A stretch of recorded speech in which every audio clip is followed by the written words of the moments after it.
सुनो,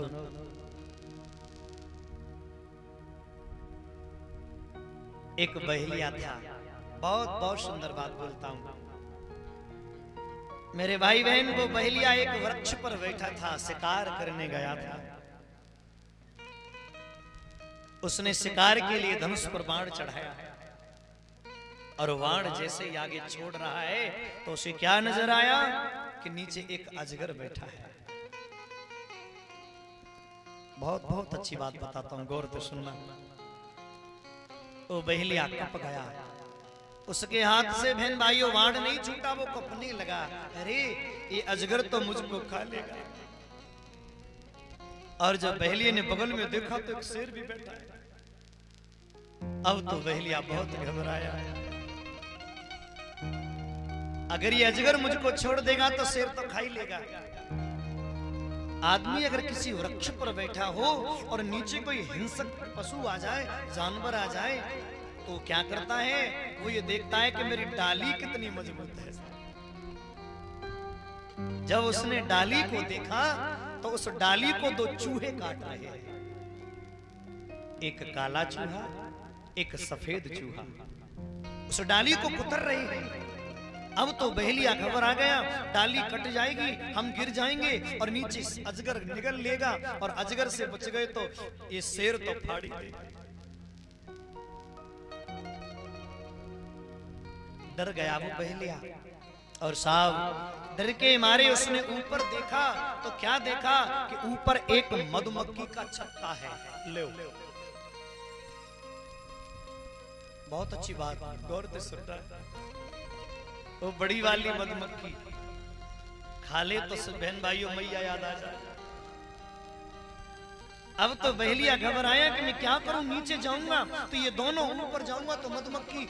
और हुआ क्या, उस मधुमक्खी के अंदर से शहद टपका और वो मुंह फाड़ रहा था तो उसकी जीभ पे गिर गया। हो गया काम। बहेलिया ने शहद को चखा तो चटाका भर गई जीभ। अरे भाई कितना सुंदर शहद है। और वह शहद चाटने के चक्कर में वो टपकता रहो और बहेलिया चाटतो ही रहो। समय ऐसा आयो कि एक दिन वह चूहा ने वह डालियां काट दियो और बहन भाइयों वो नीचे गिरे। और जब नीचे गिरे तो शेर ने ओवाई पकड़ ली नो और अजगर के मुंह में अंदर डाल दी। अजगर ने ओवा को निगल लिया। बहन भाइयों, आप लोग सोचेंगे ये सब दृष्टांत यहाँ क्यों? तो माई भैया सब लोग समझे, ये हमारे जीवन का सिद्धांत मैंने आपको बताया है। हम कौन हैं? हम हैं बहेलिया, जीव। ये जीव क्या है? बहेलिया। यहाँ विकारों की शिकार करने हम आए हैं, विकार खत्म करने आए हैं। हमारे जीवन में जो अवगुण लगे उनको खत्म करने हम यहाँ आए हैं।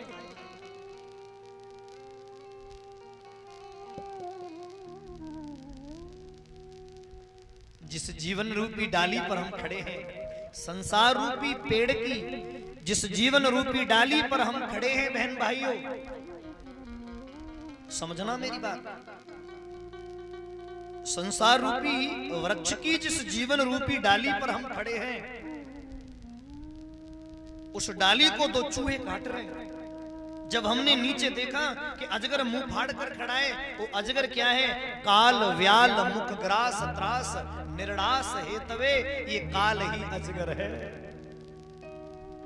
और अजगर के बगल में एक शेर बैठा है। ये शेर क्या है? ये यमराज ही तो शेर है। यही तो जबड़ों में जकड़ के काल के मुंह में। अरे भाई, जब जीव ने देखा कि यमराज भी खड़ा है और काल भी खड़ा है, तो अब हम कहां जाएं? हमारे जीवन की डाली कितनी मजबूत है। तो उस डाली को दो चूहे काट रहे हैं, एक काला एक सफेद। काला चूहा रात्रि और सफेद चूहा दिन।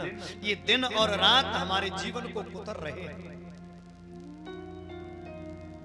हमारा जीवन दिनों दिन कम होता जा रहा है, ये डाली को काटते जा रहे हैं। जब हमने ऊपर देखा तो क्या नजर आया? ऊपर एक मधुमक्खी का छत्ता है। और ये मधुमक्खी कौन है साहब?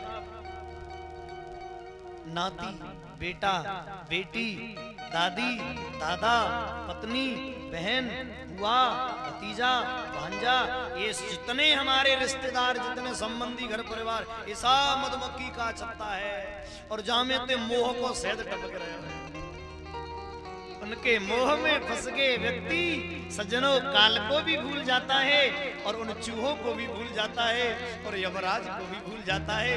फिर तो चकाचक शहद को चखने में लग जाता है और एक दिन डाली कट जाती है और वो फिर वहां उनका शिकार बन जाता है।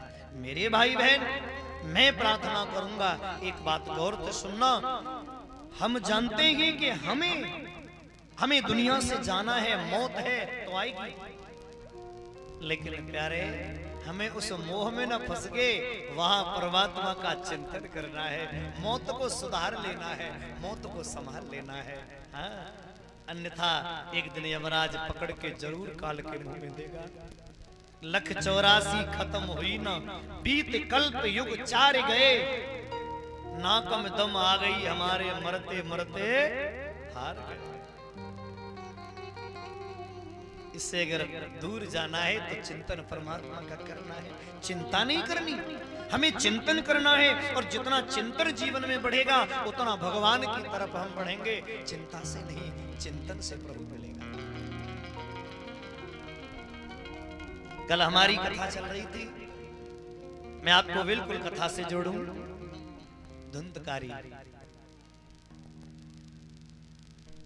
ये तो भागवत का महत्व रहा। अब आप लोग